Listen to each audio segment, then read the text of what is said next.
Hello నమస్తే welcome to అది లెక్క. యాక్చువల్లీ నా పేరు వచ్చేసి శాండీ. అంటే బేసిక్గా పేరెంట్స్, మమ్మీ డాడీ, రిలేటివ్స్, ముఖ్యంగా మా కాలేజీలో ఉన్న క్లాస్మేట్స్ అంతా శాండీ అంటారు, కానీ యాక్చువల్ నేమ్ వచ్చేసి సాందీప. కానీ మీరు కూడా శాండీ అని పిలుచుకోవచ్చు. అది లెక్క వాళ్ళు వచ్చి, అదే యాక్చువల్లీ 99 ఛానల్ వాళ్ళు వచ్చి మా అది లెక్కలో సో మెనీ మెంబర్స్ వచ్చి న్యూస్ చదివారు, మీలాంటి కాలేజ్ అమ్మాయి వచ్చి చదివితే బాగుంటుంది అంటే ఇలా వచ్చాను. నేను బీటెక్ ఫైనల్ ఇయర్ స్టూడెంట్ని. న్యూస్ చెప్దామని ఈరోజు ఇలా వచ్చాను అన్నమాట. యాక్చువల్లీ మా పేరెంట్స్ ఒప్పుకోలేదు, కాలేజీ స్టూడెంట్కి వెళ్ళి మీడియాలో న్యూస్ చదవడం ఎందుకని అన్నారు.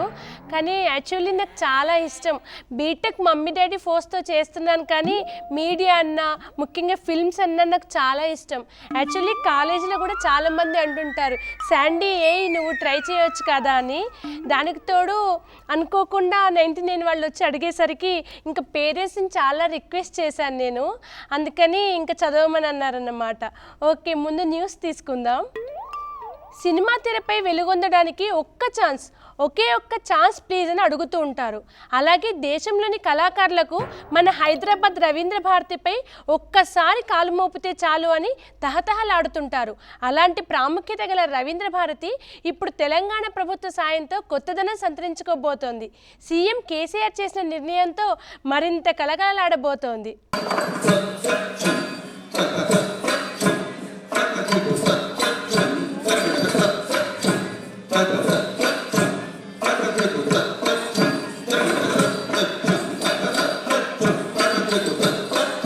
తెలుగు రాష్ట్రంలోని కళాకారులతో పాటు వివిధ రాష్ట్రాలకు చెందిన కళాకారులకు హైదరాబాదు నగరంలోని రవీంద్ర భారతి కళాకేంద్రం సుపరిచితమే. జీవితంలో ఒక్కసారైనా ఈ కళాకేంద్రంలో తమ కళారూపాన్ని ప్రదర్శించాలని తహతహలాడే వాళ్ళెందరో.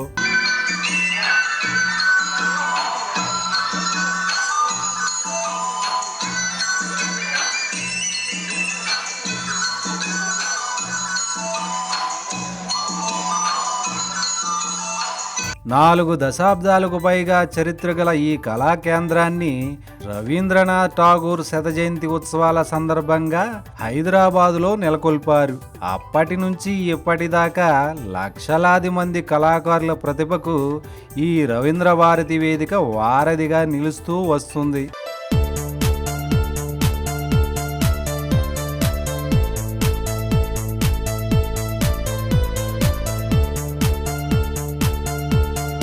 అయితే గత కొన్నేళ్లుగా నిధుల లేమి కారణంగా రవీంద్ర భారతి నిర్వహణ మహా కష్టంగా మారుతోంది.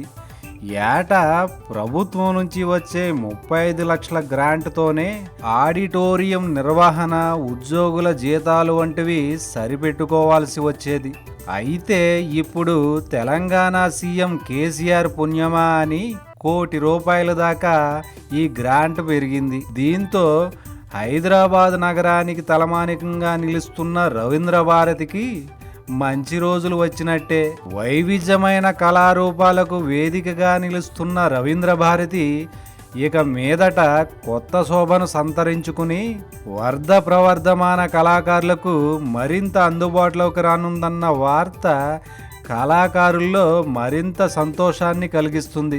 దీనికి కారణమవుతున్న తెలంగాణ సీఎం కేసీఆర్ గారు అందుకోండి మా వందనాలు. కాబట్టి రవీంద్ర భారతి ఇది అద్భుతమైనటువంటి సాంస్కృతిక కేంద్రంగా అలరాడటానికి ఇక్కడ ఉన్న వసతులన్నీ పర్ఫెక్ట్గా చేసి, ఇప్పుడున్న 30 లక్షలు దీనికి సరిపోవడం లేదు. ప్రతి సంవత్సరం దీనికి ₹1 కోటి గ్రాంట్ మంజూరు చేసి గొప్పగా ఇక్కడ కళలు, సాహిత్యం వెల్లివిరిసే విధంగా, ఇది ఒక తెలంగాణ సాంస్కృతిక కేంద్రంగా, సాహితీ కేంద్రంగా విలసిల్లే విధంగా ఈ ఆడిటోరియం తీర్చిదిద్దుతాం. ఆ దిశగా బీపీ ఆచార్య గారిని కోరుతా ఉన్న రేపే ఉత్తర్వులు కూడా, ఆర్డర్స్ కూడా జారీ చేయవలసిందిగా.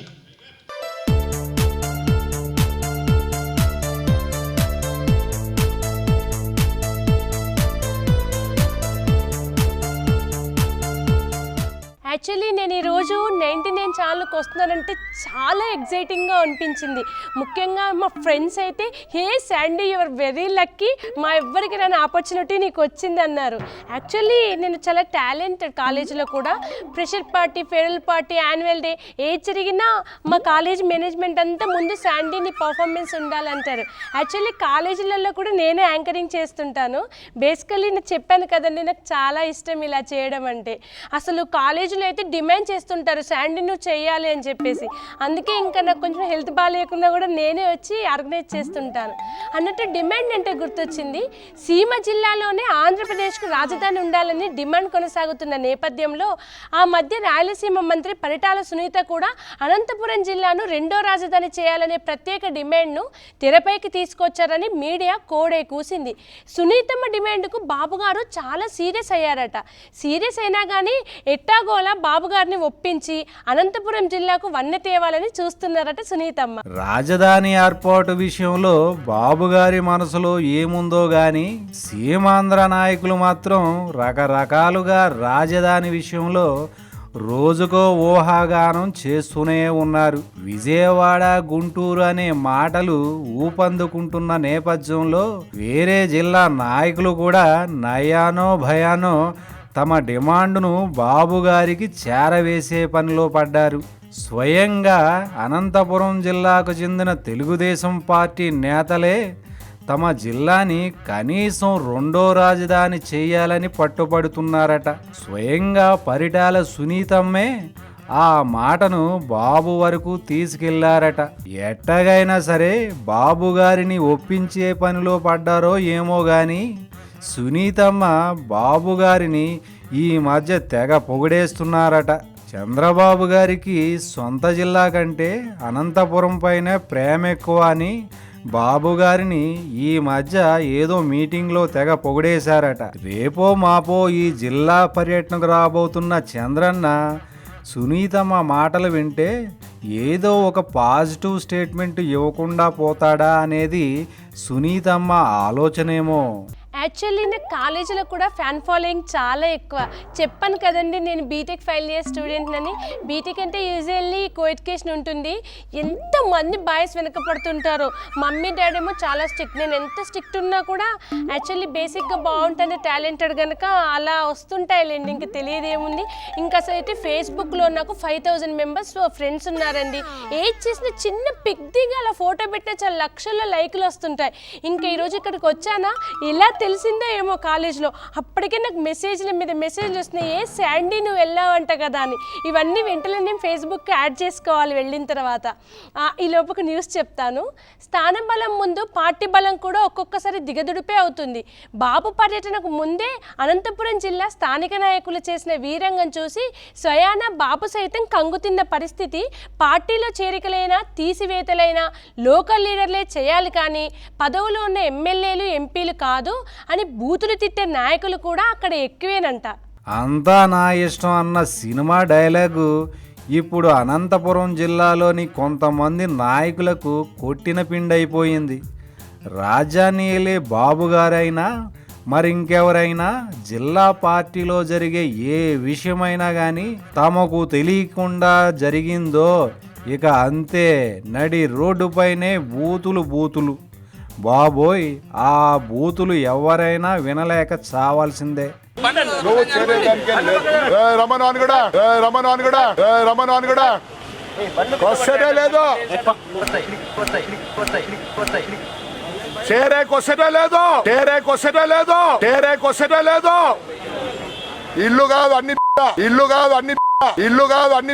ఇల్లు కాదు అన్ని ఎట్లా చెప్తావు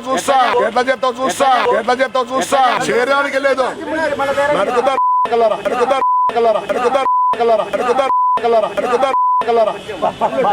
సీమలోని అనంతపురం జిల్లా అంటేనే ఒక పార్టీలో 2 శిబిరాలుంటాయన్న సంగతి తెలిసిందే.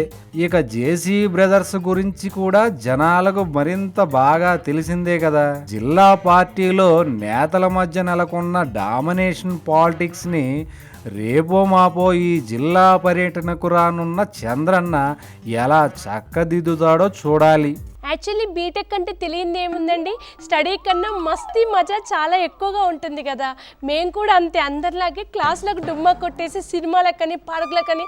సిటీ ఎలా ఉంటుందండి, ఆ కల్చరే వేరు. ఇప్పుడు కాకుంటే ఎప్పుడు ఎంజాయ్ చేస్తాం, కాలేజ్కి వస్తాము, డుమ్మా కొట్టేసి మా ఫ్రెండ్స్ బ్యాచ్ అంతా కలిసి సినిమాలకు పార్కులకు చాలా బాగా తిరుగుతుంటామండి. అయ్యయ్యో, మా పేరెంట్స్ వినుంటారు, నేనేమో ఆన్ స్కిల్లో చెప్పేశాను. ఏం కాదు కదా. ఓకే, న్యూస్ చెప్పేస్తాను. ప్రతిపక్షం అంటే ఎలా ఉండాలి, రాత్రి పగలనే తేడా లేకుండా వెంటాడే నీడలా ఉండాలి. జగనన్నను చూసి ఈ విషయం తెలుసుకోవచ్చట. జగనన్న ప్రతిపక్షంలో ఏ ముహూర్తాన కూర్చున్నాడో కానీ చంద్రన్నను ఏకి పారేస్తున్నాడు. రుణమాఫీ విషయంలో ఆంధ్రప్రదేశ్ సీఎం చంద్రన్నపై వస్తున్న విమర్శలు ఒక ఎత్తు అయితే, జగనన్న చేస్తున్న విమర్శలు మరో ఎత్తని చెప్పుకోవాలి. కుండపోతగా కురిసే వర్షానికైనా విరామం ఉంటుందేమో కానీ బాబుపై జగన్ చేసే విమర్శలకు మాత్రం బ్రేక్ ఉండటం లేదాయే. చంద్రన్న చేసిన ఎన్నికల హామీలపై రోజుకో ప్రెస్ మీట్ పెట్టి ఉతికి ఆరేయడాన్ని జగన్ బాబు ఓ పనిగా పెట్టుకున్నాడట. తాజాగా జగన్ సారువాడు పెట్టిన ప్రెస్ మీట్లో మళ్ళీ పాత పాటే కొత్తగా చెప్పుకొచ్చారు. మొన్న జరిగిన ఎన్నికలు విశ్వసనీయతకు వంచనకు మధ్య జరిగిన ఎన్నికలని, ప్రజల్ని వంచన చేయడం వల్లనే చంద్రబాబు అధికారంలోకి వచ్చారని జగన్బాబు పాత పాటే మళ్ళా కొత్తగా పాడేశారట. పాడిందే పాటరా మరింకేదో అన్నట్టుగా చంద్రబాబు గురించి వేసిన క్యాసెట్టే వేసి పదే వినిపించకుండా రాష్ట్ర రాజధాని ఏర్పాటు, ఆ రాష్ట్ర అభివృద్ధి విషయంలో ఇంకేదైనా కొత్త విషయం చెప్తే బాగుంటుంది కదా అన్నది రాజకీయ వర్గాల మాట. జగన్బాబు ఈసారి అయినా కొత్త విషయంతో ప్రెస్ మీట్ పెట్టి అదరగొడతారని ఆశిద్దాం. అయ్యా, ఇక మొదలెట్టండి. యాక్చువల్లీ కాలేజ్ అంటేనే ర్యాగింగ్ అండి, ఇంకా బీటెక్ అయితే చెప్పాల్సిన అవసరమే లేదు, ఫుల్గా ర్యాగింగ్. మేము వచ్చిన ఫస్ట్ ఇయర్లో అయితే ఎంతగా ర్యాక్ చేసేవాళ్ళు. మేము స్టార్టింగ్లో చాలా భయపడేవాళ్ళం, కానీ చాలా థ్రిల్లింగ్గా ఉంటుంది. అసలు బాయ్స్ గర్ల్స్ని అంటారు, కానీ మేము గర్ల్స్ కూడా బాయ్స్ని ఎంతగా టీచ్ చేస్తుంటాం తెలుసా అండి. మొన్నే ఈ మధ్య ఫ్రెషర్స్ పార్టీ జరిగింది, జూనియర్స్కి ఇచ్చాము. అప్పుడైతే చూడాలి, రోజ్ ఫ్లవర్స్ తీసుకెళ్ళి ఇష్టమైన వాళ్ళకి ఇవ్వమన్నాము. అసలు ఎంత ఫన్ ఎంజాయ్ చేసాం తెలుసా అండి. కాలేజ్ లైఫ్ అంటేనే అంతండి, ఇప్పుడున్నంత ఎంజాయ్ అసలు ఎప్పుడూ ఉండదేమో. ఓకే, మరి కాలేజీ మాటలే చెప్తున్నారు, న్యూస్ చదవమంటున్నారు. ఓకే, నేతలు మాటలు కోటలు దాటుతాయి, అధికారంలోకి రావడానికి బోల్డ్ అని వాగ్దానాలు చేస్తారు, తీరా అధికారంలోకి వచ్చాక అవన్నీ మర్చిపోవడం సహజం. అలాగే అధికారంలోకి రాగానే నేతల తీరుతెన్నులు బహుమార్పులు సంభవిస్తాయి. అలాంటి మార్పులు బహుమార్పులపై రాజకీయ పేరడి పాట తీస్తా, ఇప్పుడు చూద్దాం.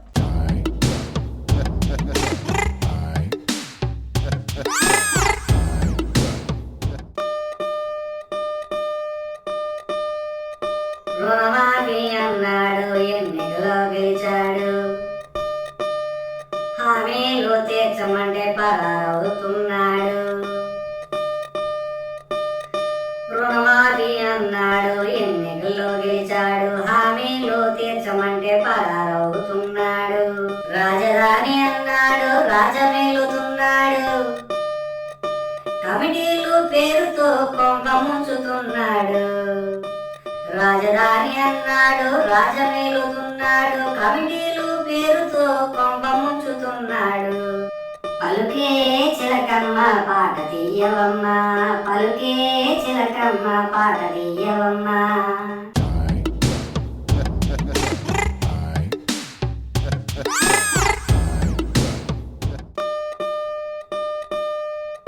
జగన్ బాబు వచ్చాడు, ప్రెస్ మీటు పెట్టాడు, వంచన చేసునోని మరవద్దే అన్నాడు. జగన్ బాబు వచ్చాడు, ప్రెస్ మీటు పెట్టాడు, వంచన చేసినోని మరవద్దే అన్నాడు. అరిగిపోయిన పాటకు కొత్త రంగు వేశాడు, టార్గెట్ బాబే లక్ష్యంగా రెచ్చిపోతున్నాడు. పలుకే చిలకమ్మ పాట తీయవమ్మ, పలుకే చిలకమ్మ పాట తీయవమ్మ.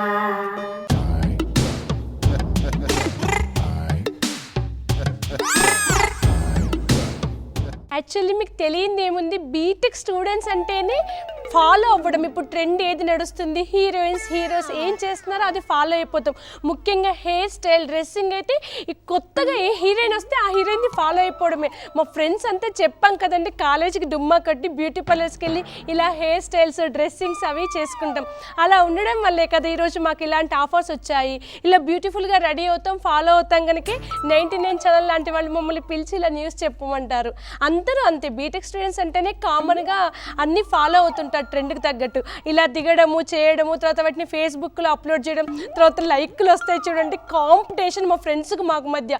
నాకే ఎక్కువ లైకులు కొడితే నా ఫ్రెండ్స్ అంతా చాలా కుళ్ళుకుంటారండి. అసలు బేసిక్గా ఫస్ట్ నుంచి అంత అన్ని ఛాన్సులు నాకే వస్తాయి ఏంటో. యాక్చువల్లీ అన్నీ నాకు ఇలా ఛాన్సులు వచ్చేసరికి కుళ్ళుతోటి ఏమో కానీ నా ఫ్రెండ్స్ అయితే చాలా డిస్కరేజ్ చేశారు. ఇళ్ళకి అలా వెళ్తే అందరూ చూస్తారు, మళ్ళీ లేనిపోని ప్రాబ్లమ్స్ వస్తాయి, ఎవరెవరో అన్నోన్ నెంబర్స్ నుంచి ఫోన్స్ వస్తాయి ఎందుకని చెప్పి. అయినా నేను చాలా డేరింగ్గా వచ్చాను. ఎందుకంటే మనం సక్సెస్ అవ్వాలంటే కొన్ని డేర్ స్టెప్స్ తీసుకోవాలి కదా. సక్సెస్ డేర్ అంటే గుర్తొచ్చింది. నిన్నటి దాకా ఎందుకు ఓడిపోయాంరా తండ్రి అనుకుంటూ ఓడిపోవడానికి గల కారణాలను అన్వేషించో పనిలో పడి మహాగా అలసిపోయిన కాంగ్రెస్ శిబిరంలోని ముఖ్య నేతలు ఇప్పుడిప్పుడే ప్రభుత్వ తీరుపై మాట్లాడేందుకు కాస్తంత ధైర్యం చేస్తున్నారు. ఎట్టకేలకు సీఎం కేసీఆర్ పై పొన్నాల విమర్శలకు దిగేందుకు సిద్ధమయ్యాడంట.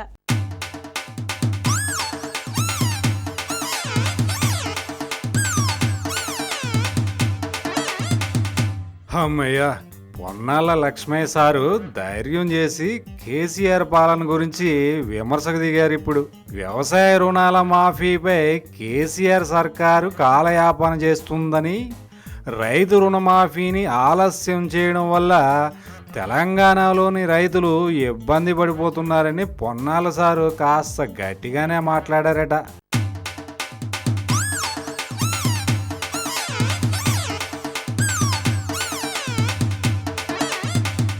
కేసీఆర్ రుణాల మాఫీ సంగతి జాప్యం చేయడం వల్లనే ఎప్పటిదాకా తెలంగాణ ప్రాంతంలో 75 మంది రైతులు ఆత్మహత్యకు పాల్పడ్డారని, వారి కుటుంబాలను ప్రభుత్వం వెంటనే ఆదుకోవాలని పొన్నాలు అంటున్నారు. ఇప్పుడు ఆలస్యమైనా కానీ మంచి లా పాయింట్ అడిగారు పొన్నాల సాబ్. మన రాష్ట్రంలో వ్యవసాయమే ప్రధానమైన అంశం. దీనికి తగ్గట్టుగా ప్రస్తుత ఖరీఫ్ సీజన్ గురించి మిగతా విషయాలన్నీ కూడా సుదీర్ఘంగా చర్చిస్తున్నారు. ముఖ్యంగా రైతుల్లో అయోమయం నెలకొంది. ప్రభుత్వం ప్రకటించిన రుణమాఫీ ఇప్పటి వరకు స్పష్టత రాకపోవడం, కాలయాపన రైతుల గొంతు లోపట కాలకూట విషం అవుతున్నది. ప్రస్తుతం తెలంగాణ ప్రతిపక్షంలో మంచి పొజిషన్లో ఉన్న పొన్నాల సాబ్కి ఈ మధ్య తన పదవికే ఎసరొస్తుందనే భయం పట్టుకుందట. అందుకే అధిష్టానం కంట్లో పడ్డానికి, మంచి పనితనం చూపించుకోవడానికి పాలక పార్టీపై గర్జించే పనిలో పడ్డారట పొన్నాల సాబ్. ఇదంతా ఎవరో అంటున్న మాట కాదు, ఆపోజిషన్ వాళ్ళు అనుకుంటున్నారట. అదన్నమాట పొన్నాల సాబ్ మ్యాటర్.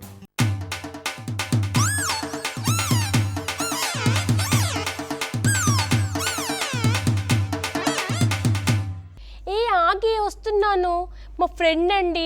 యాక్చువల్లీ ఏం జరిగిందంటే టైం లేదని చెప్పేసి కాలేజ్ నుంచి డైరెక్ట్ ఇటే వచ్చేసాము.